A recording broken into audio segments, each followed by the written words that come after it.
ये साप्ताहिक बाइबल का उपदेश Plainfield Christian science church independent से है, जो प्लेनफील्ड, न्यू जर्सी, अमेरिका में है।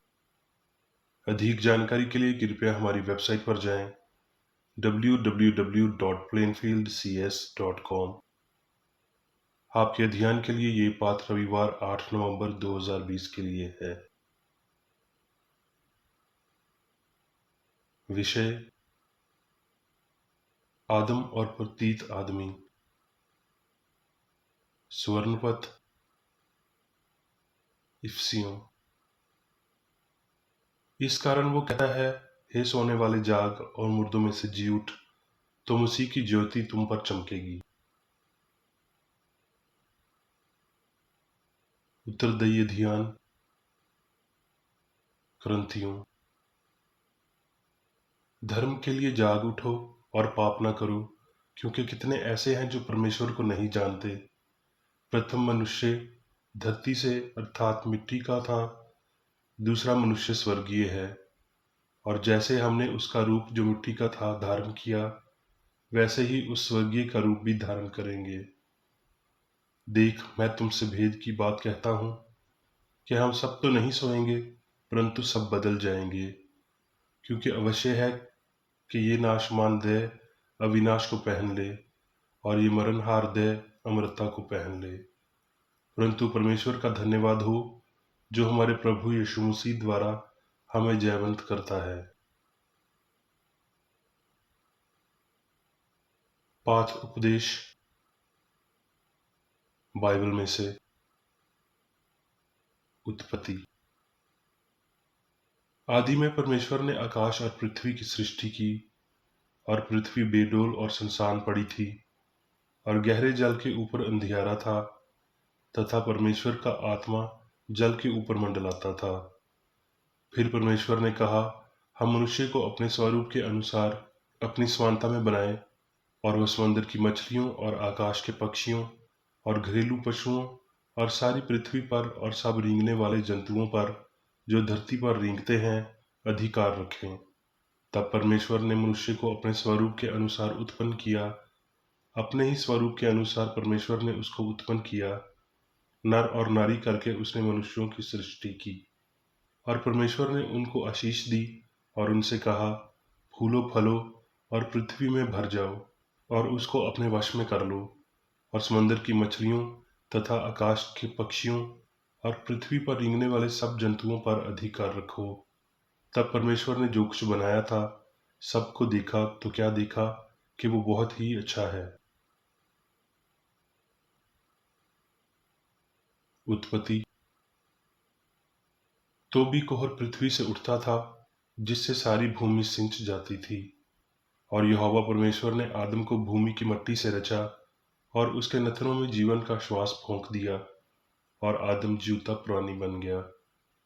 तब यहोवा परमेश्वर ने आदम को गहरी नींद में डाल दिया, और जब वो सो गया, तब उसने उसकी एक पसली निकालकर उसकी सांति मांस भर दिया।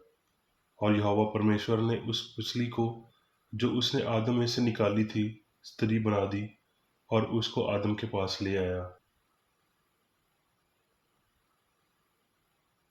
यशाया। हे इस्राएल, तेरा रचने वाला, और हे याकूब तेरा सृजनहार यूं कहता है, मत डर, क्योंकि मैंने तुझे छुड़ा लिया है, मैंने तुझे नाम लेकर बुलाया है, तू मेरा ही है। जब तू जल में होकर जाए, मैं तेरे संग संग रहूंगा, और जब तू नदियों में से होकर चले, वो तुझे ना डुबा सकेंगी। जब तू आग में चले, तब तुझे आँच ना लगेगी, और उसकी लौ तुम्हें ना जला सकेगी। क्योंकि मैं यहोवा तेरा परमेश्वर हूँ, इस्राएल का पवित्र, मैं तेरा उद्धार करता हूँ।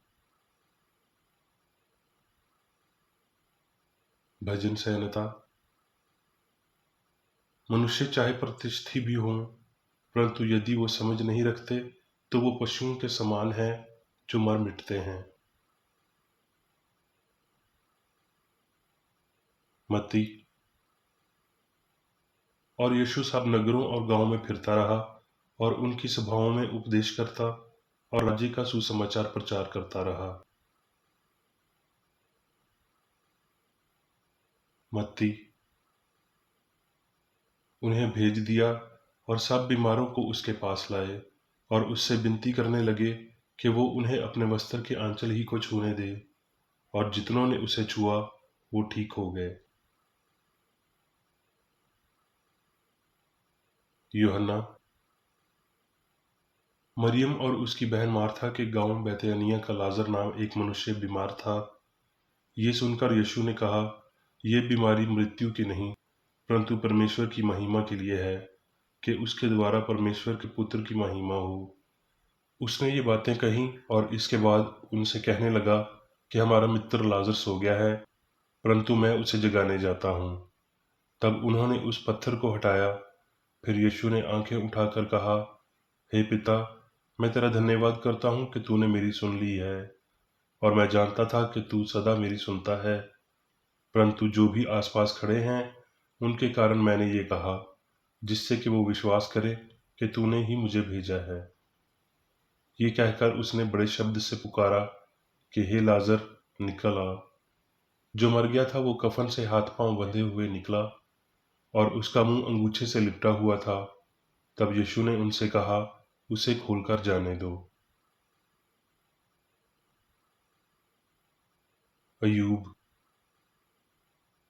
मुझे ईश्वर की आत्मा ने बनाया है, और सर्वशक्तिमान की सांस से मुझे जीवन मिलता है।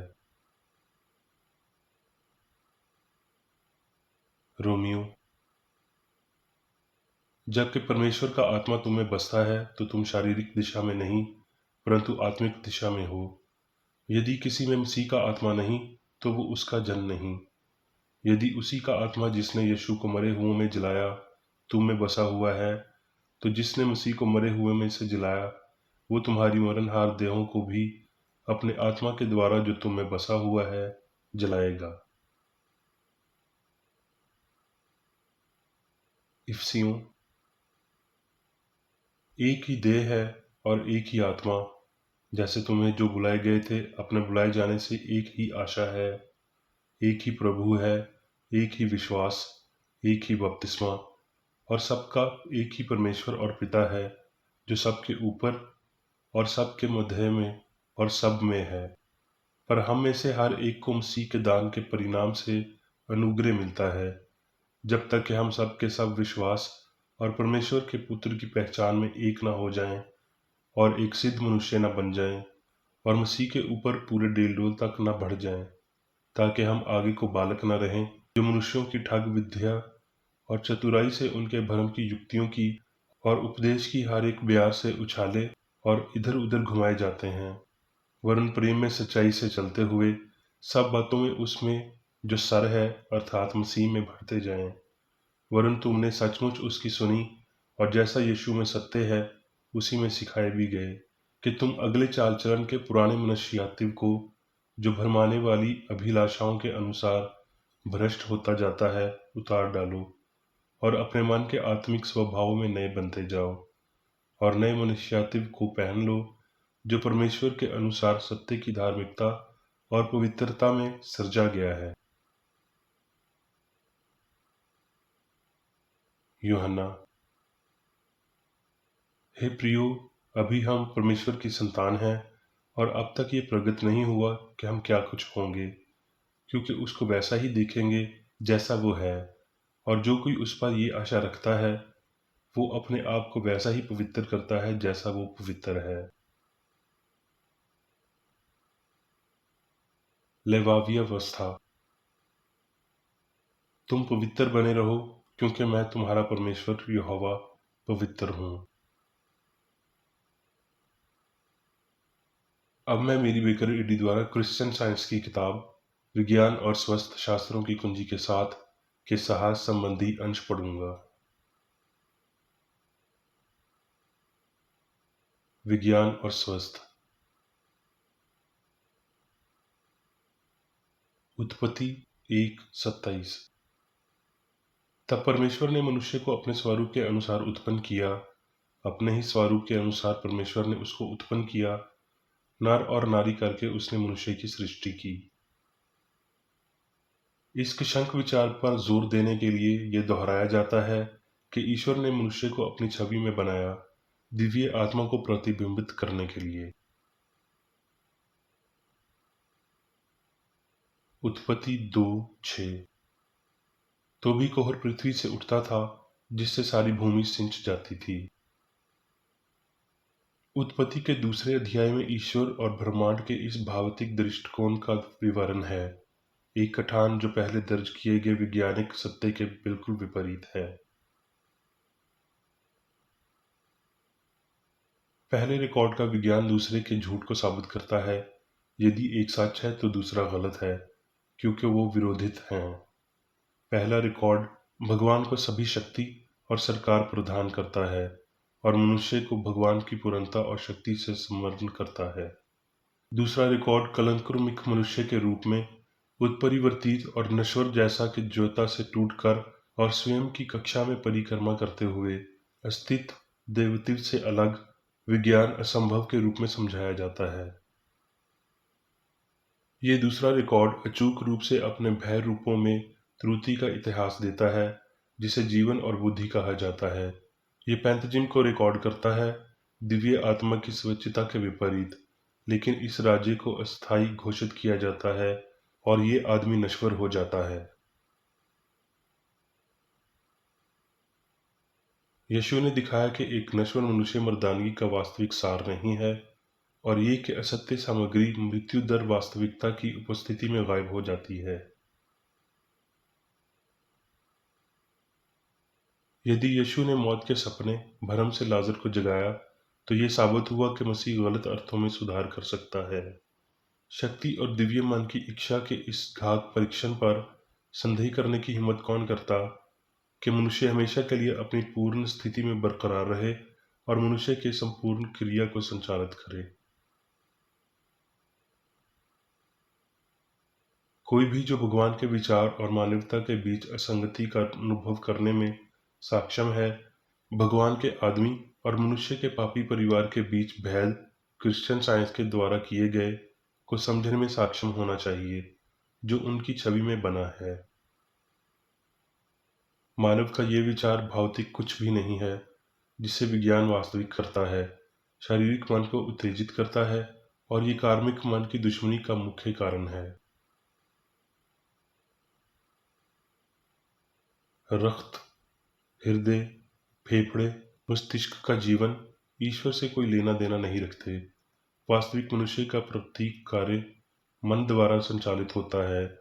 मानव मन को मारने या ठीक करने की शक्ति नहीं है और इसका परमेश्वर के मनुष्य पर कोई नियंत्रण नहीं है। जिस दिव्य मन ने मनुष्य को बनाया, वो उसकी अपनी छवि और समानता को बनाए रखता है।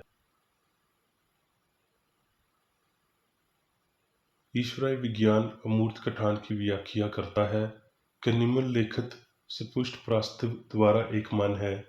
यदि ईश्वर या इच्छा वास्तविक है, तो बुराई ईश्वर की अवांछितता असत्य है और बुराई केवल असत्य को वास्तविकता देकर वास्तविक प्रेरित हो सकती है। भगवान के बच्चों के पास एक मन है। अच्छाई बुराई में कैसे ढल सकती है जब मनुष्य का मन ईश्वर कभी पाप नहीं करता। पूर्णता का मानक मूल रूप से भगवान और मनुष्य थे। क्या ईश्वर ने अपने स्वयं के मानक को नीचे रखा है और क्या मनुष्य पाप में गिर गया है? ईश्वर मनुष्य का निर्माता है और मनुष्य का ईश्वरीय सिद्धांत शीशपूर्ण है। दिव्य विचार या प्रतिबिंब मनुष्य परिपूर्ण रहता है। मनुष्य ईश्वर के अस्तित्व की अभिव्यक्ति है। अगर कभी ऐसा क्षण आया जब मनुष्य ने ईश्वरीय पूर्णता को व्यक्त नहीं किया, तो ये ऐसा क्षण आया जब मनुष्य ने ईश्वर को व्यक्त नहीं किया। और फलसफापूर्ण एक समय था जब देवता प्रसन्न थे। ये अकाई के बिना है। अगर मनुष्य ने पूर्णता खो दी है, तो उसने अपने सिद्ध सिद्धांत दिव्य मन को खो दिया है। यदि मनुष्य कभी भी इस सिद्ध सिद्धांत या मन के बिना अस्तित्व में था, तो मनुष्य का अस्तित्व एक मैथिक था। साइंस में ईश्वर और मनुष्य के संबंध ईश्वरीय सिद्धांत और विचार अविनाशी हैं और विज्ञान जानता है कि कोई चूक नहीं हुई है और ना ही सिद्धभाव मन लौटा, लेकिन ये ईश्वरीय आदेश या आध्यात्मिक कानून रखता है जिसमें ईश्वर और वो जो कुछ भी बनाता है परिपूर्ण और शाश्वत है। अपने संतान इतिहास में अपरिवर्तित रहा है। पवित्र शास्त्र हमें सूचित करता है कि मनुष्य परमेश्वर की छवि और समानता में बना है। आत्मा की समानता आत्मा के विपरीत नहीं हो सकती।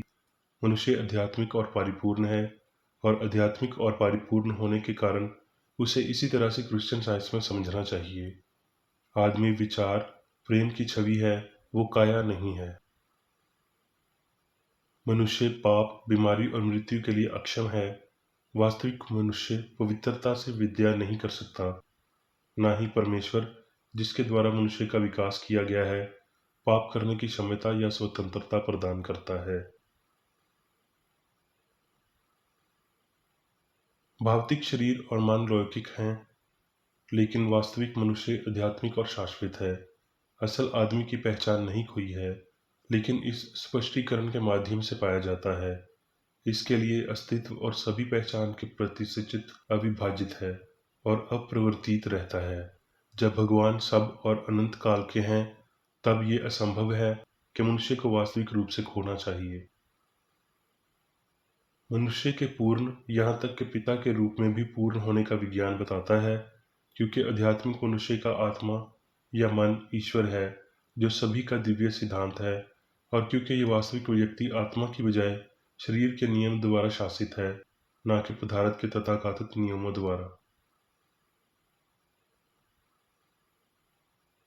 पूर्ण पुरुष भगवान द्वारा शासित, उसका सिद्धांत पाप रहित और शाश्वत है। सिद्धभाव इसके सिद्धांत द्वारा निर्मित होता है, इसके द्वारा नियंत्रित होता है और इसके साथ रहता है। ईश्वरीय सिद्धांत मनुष्य का जीवन है। जब यीशु ने परमेश्वर के बच्चों की बात की, ना कि पुरुषों के बच्चों की बात की, तो उन्होंने कहा, परमेश्वर का राज्य तुम्हारे बीच में है। इसका मतलब है सत्य और प्रेम वास्तविक मनुष्य में राज्य करता है, और ये दर्शाता है कि भगवान की छवि में आदमी बेदाग और शाश्वत है। अब मैं मेरी बेकर रीडी द्वारा चर्च मैनुअल में दिए गए 3 दैनिक कर्तव्यों को पढ़ूंगा। दैनिक प्रार्थना। प्रत्येक दिन प्रार्थना करने के लिए इस चर्च के प्रत्येक सदस्य का कर्तव्य होगा, तुम्हारा राज्य आए, ईश्वरीय सत्य, जीवन और प्रेम के शासन को मुझ में स्थापित कर और मुझ पर शासन कर, और तेरा वचन सभी मनुष्यों के स्नेह को समृद्ध कर सकता है और उन पर शासन कर। आदेशों और कर्तव्यों के लिए एक नियम। ना तो दुश्मनी और ना व्यक्तिगत लगाव मदर चर्च के सदस्यों के आदेशों और कर्तव्यों पर लागू करना चाहिए। विज्ञान में दिव्य प्रेम ही मनुष्य को नियंत्रित करता है, और एक क्रिश्चियन विज्ञानी प्यार की मीठी सुविधाओं को दर्शाता है। प्यार में डांटने पर, सच्चा भाईचारा, परोपकार और क्षमा में। इस चर्च के सदस्यों को प्रतिदिन ध्यान रखना चाहिए और सभी बुराई दूर करने, भविष्यवाणी, न्याय करने, निंदा करने, परामर्श देने, प्रभावित करने या गलत तरीके से प्रभावित होने से बचने के लिए प्रार्थना करनी चाहिए। कर्तव्य के प्रति सतर्कता। इस चर्च के प्रत्येक सदस्य का यह कर्तव्य होगा कि वो प्रतिदिन आक्रामक मानसिक सुझाव से बचाव करे और भूलकर भी ईश्वर, नेता और मानव जाति के प्रति अपने कर्तव्य की उपेक्षा नहीं करनी चाहिए। उनके कामों से उन्हें आंका जाएगा और वो उचित या निंदनीय होगा।